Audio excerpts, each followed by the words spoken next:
Assalamualaikum warahmatullahi wabarakatuh.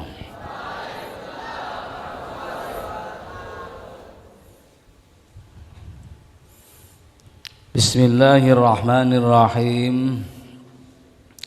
Alhamdulillahi rabbil alamin. Wassalatu wassalamu ala sayyidina Muhammadin Sayyidil mursalin wa ala alihi wa sahbihi ajma'in. Amma ba'du, fala hawla wa la quwata illa billahil aliyyil azim.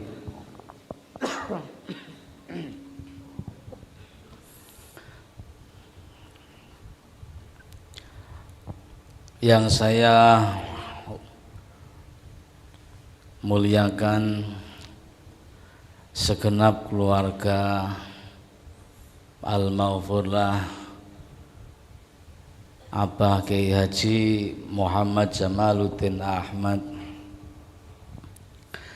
Yang saya hormati segenap alumni Himpunan Ikatan Keluarga Alumni Al-Muhibbin yang tersebar di berbagai penjuru daerah, yang malam ini sama-sama ikut tabarukan 1000 hari Abah Kiai Haji Muhammad Jamaluddin Ahmad. Yang saya hormati segenap pengurus Bumi Damai Al-Muhibbin, yang saya banggakan anak-anakku, santri putra maupun putri Al-Muhibbin. Alhamdulillah, pada malam hari ini secara serempak dan serentak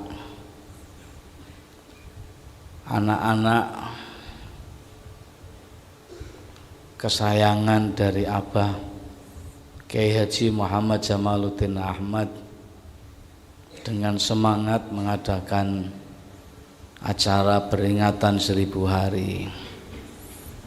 Sebagaimana yang tadi saya sampaikan, bukan hanya di Nusantara, bahkan saat ini juga di Kakiyah Makkah ada alumni Al-Muhibbin yang menempat rubat di sana, yang kemarin sempat ketemu dengan saya. Yang satu anak Bojonegoro, yang satu anak Surabaya. Mereka berdua saat ini masih ngaji di Makkah. Alhamdulillah, ada juga beberapa santri yang sekarang sedang melaksanakan ibadah umroh. Beliau adalah santri yang legendaris yang bernama Kiai Haji Bolong An-Nur Hadi, membawa jamaahnya umroh. Alhamdulillah juga ada alumni Al-Muhibbin yang kebetulan dua-duanya mantan ketua. Kiai Mbah Bolong juga dulu ketua pondok, yang satunya ini dulu juga ketua pondok, namanya Bapak Abdul Wahab, yang sekarang sedang studi di Mesir.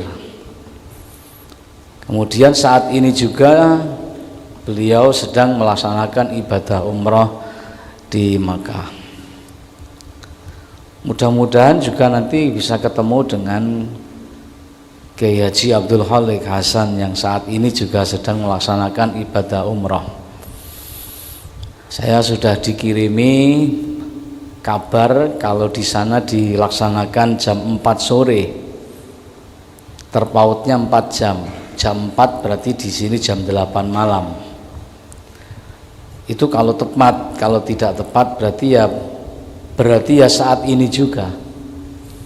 Katakan mundur setengah jam atau mundur 1 jam, ya berarti jam 8:30 atau jam 9 malam di Mekah sana juga diadakan peringatan 1000 hari Abah Kiai Haji Muhammad Jamaluddin Ahmad.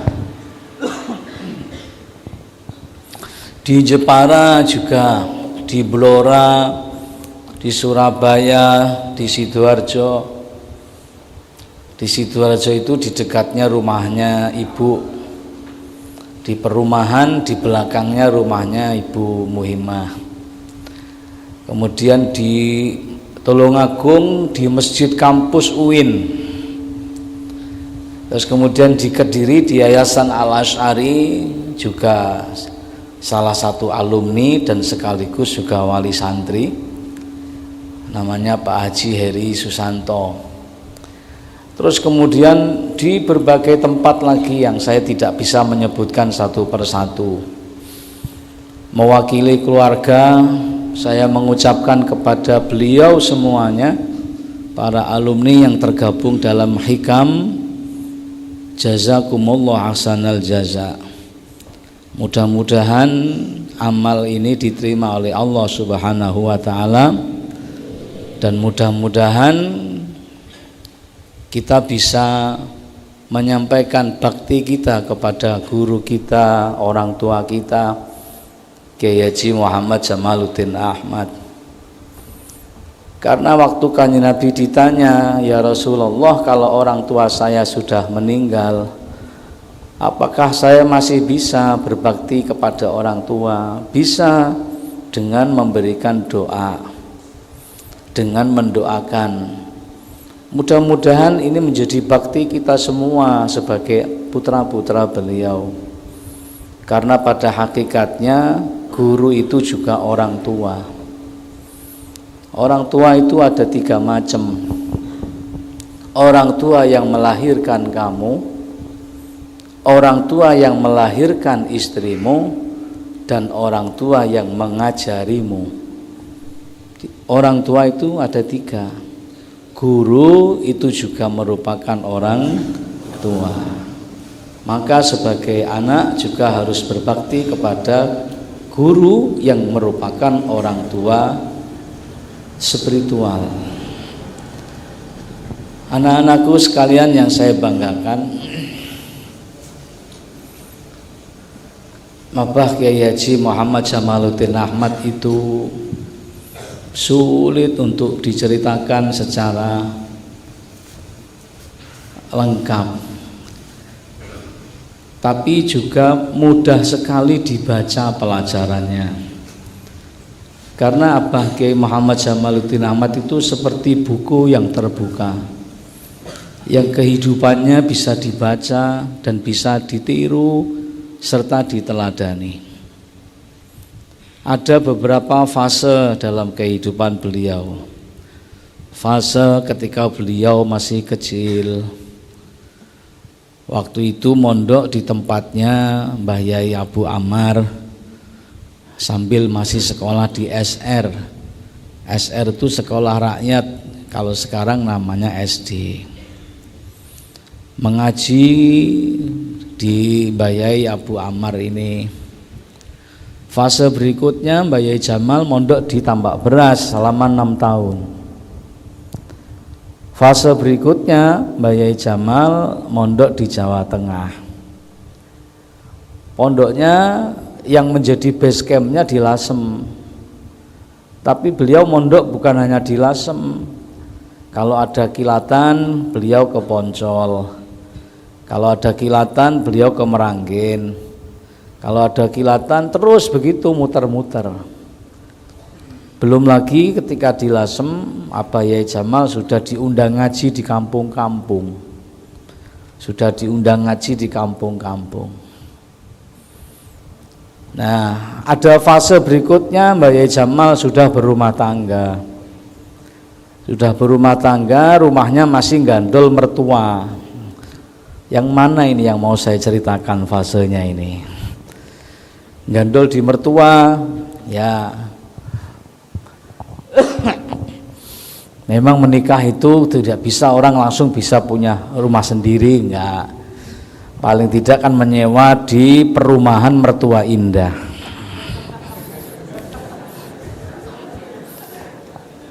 Ya semua yang menikah ya nggak bisa langsung beli rumah, ya langsung pertama ya harus menyewa atau gandol ya, ngekos dulu di perumahan mertua indah. Kalau di mertua indah itu harus ngerti fikih, kalau nggak ngerti fikih malu nanti. Makanya belajar minhajul qawim ya. Kalau asar itu jangan sampai nggak belajar, supaya kamu tahu bagaimana caranya ngakali mertua. Salah satu contoh, nah ini intermezzo saja. Salah satu contoh ya belajar fikih yang penting itu supaya kamu nggak ketahuan kalau mandi junub. Mandi junub itu boleh dicicil. Jadi malam kejeding rambutnya tok dibasahi. Besok subuh-subuh mandi rambutnya nggak basah. Itu jenenge molitike mertua biar nggak malu. Adus le boten. Padahal mambingi wis nyicil rambutnya tok sing ditelesi. Ya, kalau nggak ngerti fikih kamu nggak paham, mandi itu boleh dikredit. Kalau wudu nggak boleh. Wudu wajah tok marungu tuku bakso. Terus marung ngono genti tangane. Mari pas tuku tangane tuku es cendol. Marung genti siki enggak boleh, kalau mandi boleh. Kalau mandi besar itu boleh dicicil. Malamnya mandi rambutnya tok santai. Besok pagi mandinya enggak konangan mertua. Ya kalau ngerti fikih kata mertuanya, sajane anakku iki waras apa ora sih, kok gak tahu adus gede. Nah, fase berikutnya Abaye Jamal sudah membuat rumah di dekatnya makamnya Mbah Yai Fatah. Di depannya Madrasah Muallimin Putri yang sekarang. Itu fase berikutnya. Fase berikutnya Mbah Yai Jamal pada tahun 90-an membangun masjid ini bersama dengan rumah Al-Hanafi dan Al-Maliki. Itu dulu Al-Hambali belum dibangun. Nah, fase ini mulai Abaye Jamal sudah punya jamaah yang banyak. Mulai tahun 94 ngaji hikam. Nah, di dalam fase-fase ini itu ada pelajaran hidup yang sangat banyak sekali. Nah, belum lagi kalau mau membaca kepribadian Mbah Yai Jamal. Satu, bagaimana Mbah Yai Jamal ketika menjadi murid. Bagaimana Mbah Yai Jamal ketika menjadi suami. Bagaimana Mbah Yai Jamal ketika menjadi bapak dari anak-anaknya. Bagaimana Mbah Yai Jamal ketika menjadi guru dari santri-santrinya. Bagaimana Mbah Yai Jamal ketika menjadi kiai dari jamaahnya. Itu semua mencerminkan akhlakul karimah. Sampai gurunya sendiri seorang mursyid memuji beliau. Romo Kiai Salahuddin Al-Ayyubi memuji Abaye Jamal sebagai tasawuf yang berjalan. Ini terlalu banyak untuk saya bisa ceritakan. 2 jam sampai jam 12 nggak akan selesai. Sampai jam 12 nggak akan selesai. Tapi saya akan ambil fragmen kecil-kecil saja untuk jadi pelajaran kita bersama. Satu, Mbah Yai Jamal itu ketika masih kecil itu sudah bertasawuf. Sudah bertasawuf, masih kecil. Masih sekolah SR. Itu kalau urusan makan, urusan hak orang lain, urusan apa yang dimakan itu sudah wirai, padahal masih kecil. Tahu wirai? Wirai itu menjaga diri dari makanan haram dan syubhat. Menjaga diri dari makanan haram dan syubhat. Orang angger ketok apa-apa dimplok. Angger ketok apa-apa dimplok. Ngene koncone dimplok. Suwi-suwi coro dimplok pisan. Tak takoni. Bahkan orang tua saja nggak bisa mempraktekkan ini. Kalau kamu makan satu lengser,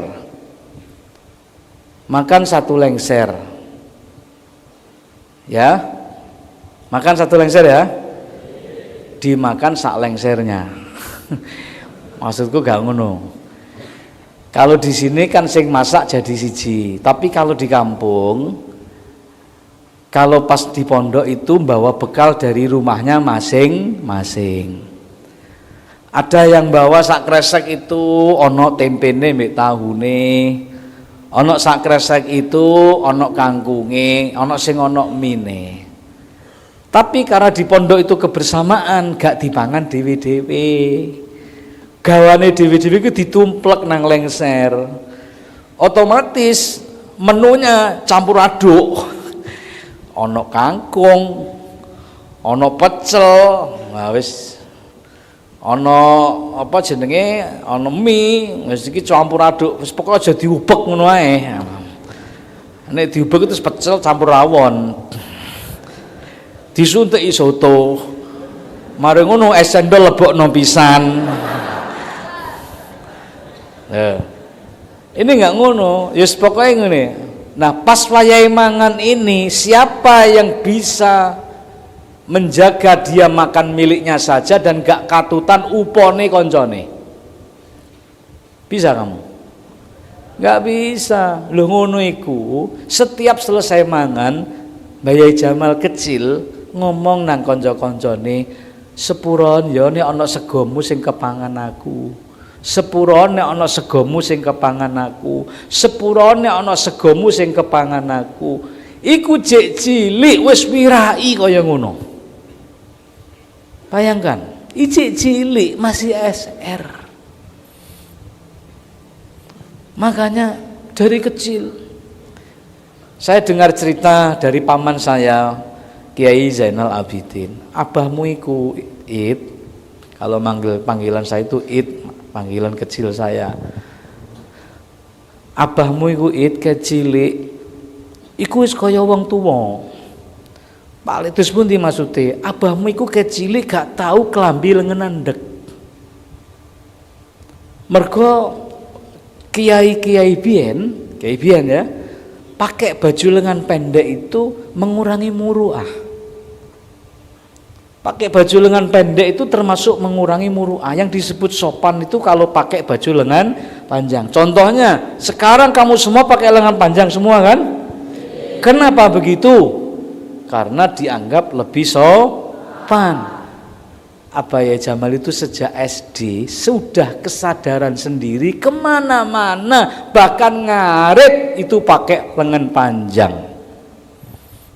Saya tanya, ono ta wong wis sufi sejak kecil? Jamalku sudah sufi sejak kecil, akhlaknya sudah tasawuf sejak kecil. Itu contoh kecil, satu fragmen ketika beliau masih kecil. Nah, jangan tanya lagi kalau sudah semakin besar. Beliau itu kalau sudah dikasih perintah sama yainya, dikasih amalan sama kiainya, gak ono ceritane gak diamalno. Begitu diijazai Mbah Yai Wahab Wal Habib, sepanjang 6 tahun mondok di Tambak Beras, gak putus baca Wal Habib setiap malam. Gak putus baca Wal Habib setiap malam, gak putus. Ya, itu fragmen lagi, fragmen kecil-kecil. Kalau saya terangkan semua gak nututi. Yang bisa kita ambil pelajaran dari Abah Yai Jamal. Yai Jamal itu, ini aku mencolot. Saman tahu kenapa alumni sekarang ini begitu semangat. Andaikan saja kamu boleh melihat media sosial pada hari ini, timelinenya itu semuanya di grup-grup WhatsApp, baik grup alumni atau siapa saja, itu nge-share tentang bagaimana mereka semua sedang bersemangat untuk memperingati 1000 hari orang tuanya, gurunya, dan sekaligus kiainya. Padahal kamu tahu, Bayi Jamal itu ketika masih aktif ngopeni santri, kuwereng pol sama ninggal jamaah boto nang geger. Saya pernah cerita pas ngaji hikam, saya pernah melakukan kesalahan. Aku ditalini nang jaga omah. Ditalini tanganku dibondo, terus abah itu duduk di depan saya di kursi, terus nyopot sandal lili, ditapui pipiku, pok, pok, pok itu di depan santri putri.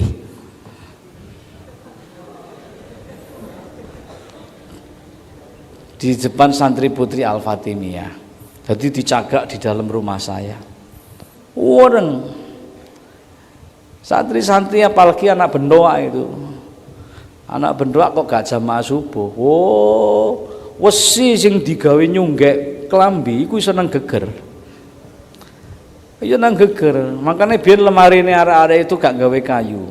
Pakai lemari besi yang tutupnya itu pakai plastik yang ada selerekannya. Putranya Mbak Yai Maskun ku paling canggih nih ndelik. Pas waya diobrak, mlebu lemari ini ditutup krek. Terus ada anak Madura begitu abah itu keluar ceklek, wah dia koyok pitik sing kate dicekel ngono upuk ngono. Buka persembunyian wis ana wonge, buka persembunyian wis ana wonge. Buka lemari ana wonge, ngale urusan. Ya Allah. Tapi sing paling wani cuman anak bendoa. Karena waktu itu anak bendoa itu putranya Mbak Yai Husein, putranya Mbak Yai Maskur. Kalau yang lain nggak berani. Dolek ini. Ada yang ikut-ikut dili. Ono sing canggih ahli politik. Sekarang dia juga termasuk orang nggak jadi politikus sebenarnya, tapi dia dekat dengan bupati, dia dekat dengan politisi.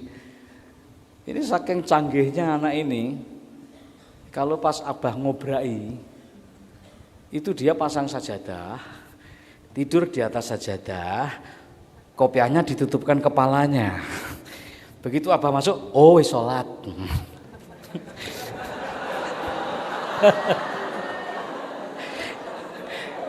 Muga-muga ya alumni sing mantau iki merasa sing nglakoni mesti guyu dhewe. Aku iku. Jadi gue pasang sajadah madhep ngulon. Pasang sajadah madhep ngulon, terus dhek turune iku macak apik kambian takwa ngono. Turune mujur ngulon, kopiahe tutupne sirahe ngene. Wah. Padahal guru salat subuh. Guru salat subuh. Nah, begitu abah masuk di kamar, oh, wis salat jarno ae. Masya Allah. Itu kalau pas dijeding kok terlalu lama. Puarani sampai disawat boto. Buek. Di sekolah juga begitu, di sekolahku kurang. Kalau ada anak ngantuk, alamat garisan bathuk mendol. Garisan wing, kayak latihan lempar lembing, tuok wis mendol ya. Tapi mengapa mereka tidak membenci ke gurunya yang begitu keren? Mereka merindukan, mereka mencintai. Ada nggak sedikit yang dulu jadi korban gepuane Abah Yai itu, nggak sedikit alumni tua-tua itu saya tahu karena saya tumbuh besar bersama mereka. Saya tumbuh besar bersama mereka. Wis biyenku sampai ono istilah mergo saking seringe Mbah Yai duka. Istilah gedang ijo. Dadi nek mari didukani Abah iku oleh gedang ijo gede-gede sering. Enggak tahu kok pada istilah itu. Oleh gedang ijo ya. Oh, sak mene-mene gedange mau. Maksudnya iku dimarahi dengan sangat marah. Gedang ijo sak mene-mene ya. Tapi yang saya takjub, yang saya heran, mereka merindukan guru yang sangat keren ini. Akhirnya saya ingat salah satu surat. Jangan-jangan memang karena mewarisi sifatnya Nabi. Nabi memiliki sifat laqad ja'akum rasulun min anfusikum azizun 'alaihi ma 'anittum harisun 'alaikum bil mu'minina raufur rahim. Jangan-jangan saking karena Sayangnya perilaku keras itu hanya perilaku mendidik, tapi didasari dengan rasa rahmahnya, didasari dengan rasa sayangnya. Kalau ada alumni berkali-kali Rojabia nggak datang, ditanya, aku kok gak tahu ketok iki nang ndi areke, ditanya seperti itu. Ini jangan-jangan karena mewarisi sifat Nabi bil mu'minina raufur rahim. Nah, sehingga apa itu sangat welas terhadap santri-santrinya. Alumni nggak ada yang benci, nggak ada. Takut, tapi takutnya dengan rasa rindu. Saya itu anaknya juga takut sama Abah, tapi takutnya juga dengan rasa rindu. Takutnya dengan rasa sayang. Nah, memang krono kereng Abah itu kereng, tapi kok sing dikerengi kok sayang, sing dikerengi kok malah rindu kepada beliau. Kalau tidak, nggak mungkin ada gerakan massal seperti ini, nggak mungkin. Lihat bagaimana mereka selalu mengeser kerinduan terhadap Abah Yai, selalu mengeser bagaimana mereka memiliki hubungan yang sangat dekat dengan Abah Yai secara rohani. Nah, ini karena beliau memiliki turunan sifat Rasulullah, yakni welas terhadap umat. Jadi ulama tidak cukup hanya alim. Yang sulit ulama itu mewarisi sifat rahmahnya Rasulullah Shallallahu Alaihi Wasallam.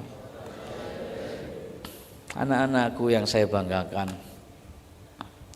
Abah Yai Jamal itu berangkat dari keluarga yang bukan siapa-siapa. Bapaknya bukan siapa-siapa, ibunya bukan siapa-siapa. Bukan hanya bukan siapa-siapa dari segi status sosial, tapi juga dari segi kekayaan, juga dari segi keilmuan. Bapak ibunya itu orang bodoh, miskin, gambaran masyarakat kebanyakan. Ngerti masyarakat kebanyakan? Akeh-akeh masyarakat yang ekonominya rendah. Masyarakat yang ekonominya rendah, pengetahuannya sedikit. Itu Abah Yai. Ibunya juga begitu, bapaknya juga begitu. Yang membuat Abah Yai menjadi seperti ini adalah himmah. Apa? Himmah itu apa? Cita-cita yang tinggi. Abah Yai menginspirasi murid-muridnya yang bukan siapa-siapa sekarang menjadi orang besar. Bek menawa mbok rungokno sepuron ya Mbah ya. Mbah Bolong itu siapa? Orang Sumombito. Saya tahu rumahnya jeleput. Dulu kalau di sini namanya Nurhadi NY. NY itu bapaknya namanya Nurul Yakin kalau nggak salah. Saya takziah ketika abahnya wafat. Itu bukan siapa-siapa. Wes gak siapa-siapa, delodok misan. Tapi lihat, karena terinspirasi dari kiainya, kiai yang bukan siapa-siapa, terus kemudian menjadi orang mulia karena cita-cita yang tinggi. Sekarang ini kalau ada Polres Jombang yang baru, sowan ke rumahnya Mbah Kiai Haji Bolong An-Nur Hadiyi. Saya kalah kalau dari segi ini. Kalau Mbah Yai Bolong ini datang umroh, bupati datang, wakil bupati datang, Polres itu ngajak satuan jajarannya, sowan Mbah Yai Bolong. Saya umroh, ora enek sing teko, semut e ora. Kalah, aku kalah. Bukan siapa-siapa. Tapi lihat, terinspirasi dari kiainya yang asalnya bukan siapa-siapa, tapi karena himmatun aliyah, cita-cita yang tinggi, akhirnya jadi orang mulia. Kamu yang bukan dari latar belakang keluarga kiai, bukan latar belakang keluarga intelektual, atau hanya latar belakang masyarakat kebanyakan. Jangan mempersempit rahmat Allah. Lihat Yai Jamal itu siapa orang tuanya, siapa bapaknya, siapa ibunya, kemudian menjadi kiai besar seperti sekarang. Kiai-kiai besar itu mengakui kebesaran Yai Jamal yang tidak punya nasab. Kalau Lirboyo, wah nasabnya wis gede sejak Mbah Abdul Karim. Kalau Peloso nasabnya wis dhuwur sejak Mbah Imam Jazuli. Itu pondok-pondok apalagi tambak beras, nasabnya udah menjadi nasab besar sejak Mbah siapa? Sejak Mbah Soihah. Mbah Jamal siapa? Rembang itu sudah menjadi kiai besar sejak Kiai Bisri. Bahkan gurunya Kiai Khalil udah kiai besar tegese mereka sudah keluarga yang lingkungannya lingkungan orang-orang besar. Tapi Mbah Jamal itu siapa? Gak enek. Bapak sopo, ibu sopo, wong biasa. Mengapa kemudian menjadi orang yang mulia? Himmah. Rasulullah itu tidak mewariskan nasab. Rasulullah itu mewariskan ilmu. Rasulullah tidak mewariskan kultus individu. Rasulullah tidak mewariskan kekayaan dan kekuasaan, tapi Rasulullah mewariskan ilmu. Makanya siapa yang dianggap pewarisnya Rasulullah? Al ulama'u warasatul anbiya. Imam Syafi'i itu secara nasab siapa? Ketemunya dengan Kanjeng Nabi itu mbah yang dhuwur kono wisan. Imam Hanafi tambah wala dudu wong Arab. Aduh banget. Imam Hambali siapa? Imam siapa sih sini? Imam Maliki. Nah Imam Maliki cek mampu-mampu. Malik bin Anas bin Malik. Malik bin Anas bin Malik paling tidak dia dekat sekali dalam circle Rasulullah. Tapi lihat imam-imam besar itu yang sekarang menjadi panutan muslim sedunia dituruni dari Rasulullah bukan dengan nasabnya, tapi dituruni Rasulullah dengan ilmunya. Maka kalau zaman memperingati Mbah Jamal, lihatlah alumni-alumni yang dulu bukan siapa-siapa kemudian menjadi orang-orang yang sekarang bermanfaat di umatnya. Ono meneh sing jenenge iki disebut kiai jane gak pantes wong jenenge gak padha, jenenge dudu Arab, jenenge Jawa. Kiai Basuki. Rumahnya Wonosalam sana, jejer gereja. Dulu waktu nikah ada beberapa tamu yang istirahat di gereja. Tak gojlok kibas dalam Gus enak awakmu wis digawekno masjid mertuamu aku ngono. Masjid ono salipe ya. Enak awakmu wis digawekno tempat ibadah. Orang masjid aku muni digawekno tempat ibadah. Ibadah ono salipe ya. Nah lihat itu sekarang. Banyak lagi kalau mau saya contohkan. Murid-murid Abah Yai yang bukan dari keturunan siapa-siapa, tapi sekarang menjadi orang-orang yang bermanfaat bagi umatnya karena mereka terinspirasi dari Mbah Yai yang bukan siapa-siapa, tapi karena bersungguh-sungguh menggali ilmu kemudian bersungguh-sungguh menyebarkan ilmu. Wong nanggone nadom Hidayatul Adqiya itu ana nadoman aku kok lali.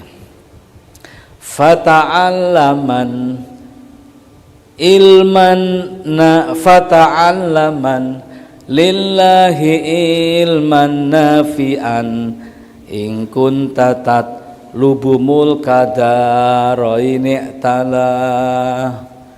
Nek awakmu kepingin kemuliaan dunia dan akhirat, carilah ilmu nafi' karena Allah. Fata'allaman lillahi ilman nafi'an. Ngono, itu lagu yang lain.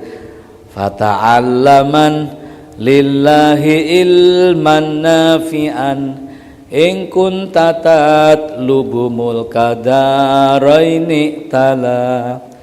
Ingin mulia dunia akhirat, ilmu.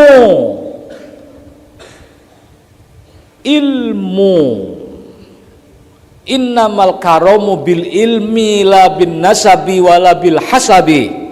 Kemuliaan itu dengan ilmu, bukan dengan nasab, bukan dengan kedudukan. Rasul tidak mewariskan kedudukan, Rasul tidak mewariskan nasab, Rasul mewariskan ilmu. Maka semua umatnya punya kesempatan yang sama menjadi pewaris Nabi, walaupun bukan keturunan Nabi. Ngono lho. Nek ana keturunan Nabi kok diwarisi ilmu, ya luwih apik. Tapi yang diwariskan Nabi itu bukan nasabnya, yang diwariskan Nabi itu ilmu. Sing duduk turunane Nabi, sing duduk turunane kiai, sing duduk turunan punya kedudukan yang tinggi. Jangan berkecil hati, punya kesempatan yang sama untuk menggapai kemuliaan dengan menggunakan ilmu. Innamal karamu bil ilmi labin nasabi walabil hasabi. Terus wong sing duwe ilmu iku ya ngono. Orang yang punya ilmu itu yang diperlukan adalah mewariskan ilmu, bukan mewariskan nasab. Ono kiai misale anaknya tidak mewarisi ilmunya bapaknya, it's no problem karena kiainya punya murid, muridnya mewarisi ilmunya kiainya. Ini loh. Muridnya mewarisi ilmunya kiainya, warisannya tidak berhenti. Terusane nadhamiku munine piye? Ta'limuhu lillahi khairu ibadatin wa khilafatin wa wirasatin fatawassala. Mengajar ilmu karena Allah sebaik-baiknya ibadah, sebaik-baiknya pengganti, sebaik-baiknya warisan. Maka kiai yang mengajarkan ilmu nothing tulus, gak ada ruginya. Andaikan anaknya tidak bisa melanjutkan, muridnya yang melanjutkan, dan ilmunya tidak berhenti. Ngono loh. Ilmunya tidak berhenti. Tapi memang kiai-kiai itu punya tradisi. Nek misalnya anaknya disawang-sawang, utawa anaknya kok wedok-wedok, biasanya kiai-kiai itu cari mantu-mantu murid-muridnya untuk melanjutkan ilmunya. Contoh Mbah Yai Fatah. Mbah Yai Fatah ngambil muridnya Kiai Jamal. Sampeyan tahu, Mbah Yai Jamal ku ditaleni arep dipek mantu umur 21, baru lulus mualimin. Baru lulus mualimin cek umur 21 wis ditaleni dipek mantu. Malah jauh sebelumnya adiknya Ibu Huriyah namanya Gus Hubi, abahnya Gus Jabar, itu jadab. Ngerti jadab gak? Jadab itu kayak orang gila tapi bukan gila. Gila itu ada yang gila bener, ada yang gila menceng. Sing gila bener itu jenenge jadab. Orang jadab itu hilang akalnya karena kebunaran. Ngerti bunaran gak? Bunar silau, karena silau melihat cahaya nurnya Allah sehingga akalnya enggak jalan. Karena silau melihat nurnya Allah, jenenge jadab. Tapi jadab iku kok suwe men ya ngomong kuwi. Aku mah rencanaku mek 10 menit ngono ae. Tapi jadab ini hati-hati orang jadab itu. Orang jadab kalau ngomong itu malati. Malati itu apa ya? Ngerti malati gak? Iku jenenge melati. Malati itu apa ya? Nek ngomong dadi ngono lho. Nek ngomong diijabah langsung karo Allah, iku jenenge malati. Kanjeng Nabi kan tahu dawuh, rubba as'atha wa aghbara. Ana wong iku rambute dawul-dawul, wajahe bleduken, tapi nek dhek ngomong diijabah Allah langsung. Hati-hati. Nah, makanya wong gak oleh suudon karo siapa saja. Jangan-jangan ana wong sing biasa mlaku nang ngarep iku ngalor ngidul ngulon ngetan, begitu ngomong tikus, kowe dadi tikus. Ya iku contoh ekstrim ngono lho, contoh ekstrim. Tikus malah ora timo dadi tikus cindil, cowil cicit ngono kan.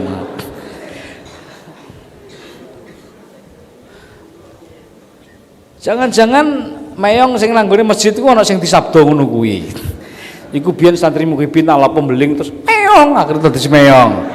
Terus dimong ambek Asadul Arifin.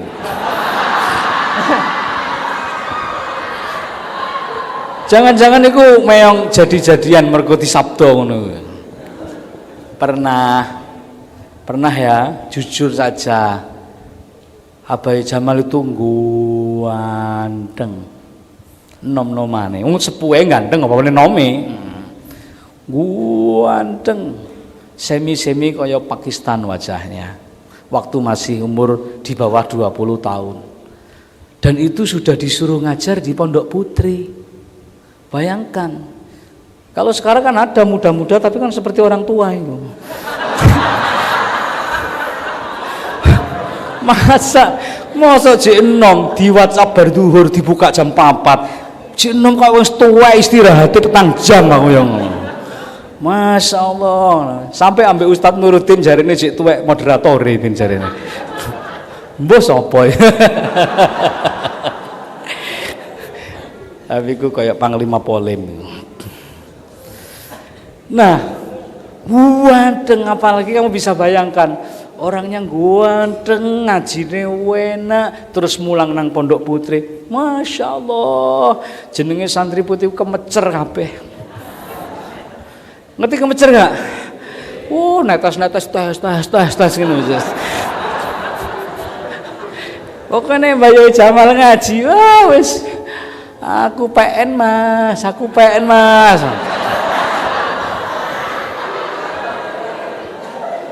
Tapi nek sing ngaji arek pengurus iki, arek Muhibin Putri.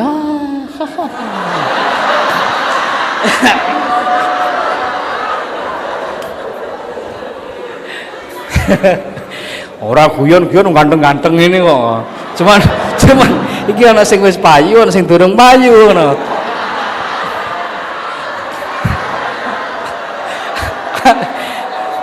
Ana sing wis payu, ana sing durung payu, ana sing meh payu. Nah, tapi jenenge meh ku ya mbuh wallahu alam ngono lho. Perkara iku nek durung dipangan jenenge durung mangan ngono. Aku mau meh mangan rek piye? Ngono tok. Balik meneh durung mangan. Tenang, aku wis ngedep panganan. Durung mesti kita pangan, aku salam ngalih dipangan arek-arek. Durung mesti masa wis didep durung mesti dipangan. Mambu tok demek-demek iki mau. Iki wis mambu-mambu gak mangan. Bareng wis lali ngrono, lho iya rek martabake mau piye bareng balik rene wis entek wisan ya. Hati-hati diserobot wong.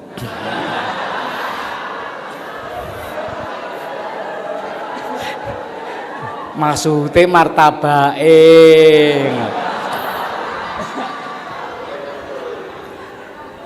Kowe seneng ya nek aku guyon-guyon ngene iki ya. Piye nek sampe jam 12 ae. Gangge aku mencret. Ngene nih.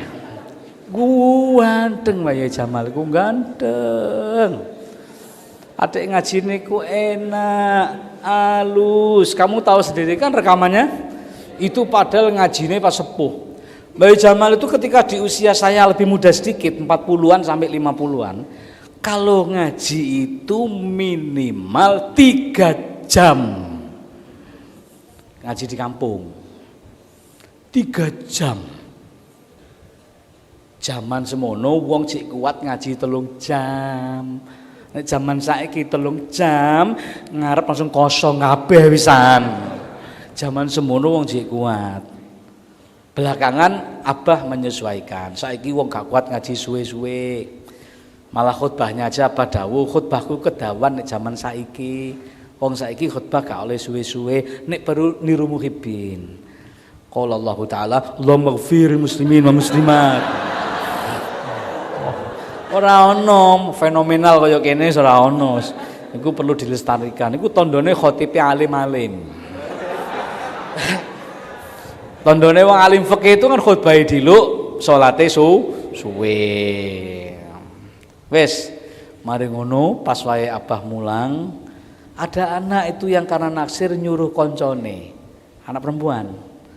Nyuruh temannya macok-macokno, ngerti macok-macokno? Macokno, Jamal, ki Jamal, ngono lho. Iki naksir, ngono. Jadi ada anak perempuan yang dijodok-jodokno oleh temannya. Langsung Gus Kubi. Itu abah masih kelas 4 atau kelas 3 mualimin. Masih jauh 3 tahun belum ditaleni sama Mbak Fatah. Gus Kubi wis muni ngene, "Aja iku nggone mbakku." Jauh sebelumnya Gus Kubi dituduhi Loh Mahfud bahwa iki calon garwane bunyai Huriyah. Ning Huriyah. Aja iki bojone calone mbakku. Wah, sejak saat itu anak pondok enggak berani ngepir wis calone mantune yai. Calone mantune ya iku cek umur 21. Ibu waktu itu ibu saya cek umur 16. Tapi belum diakati, ditaleni. Ditaleni. Alhamdulillah saiki arep muhibin iku niru Mbah Yai Jamal. Mari ditaleni dinteni suwe nang Mardiah. Ana sing mari taleni dinteni suwe nang muhibin putri. Ana sing dinteni suwe nang kono. Kono iku yo ndi? Ndisiki kersane pangeran gak oleh. Wes, nah itu ganteng, umur selikur. Terus baru kemudian diramekno, diakati, terus dimantenno itu umur 27. Jadi nek kamu masih 28 itu masih muda. Mbak Jamal itu tahun 70 umur 27 kok nikahnya. Kan semakin kesini harus semakin lebih tua. Mestinya kan ya kalau santri muhibin ya 30 doang.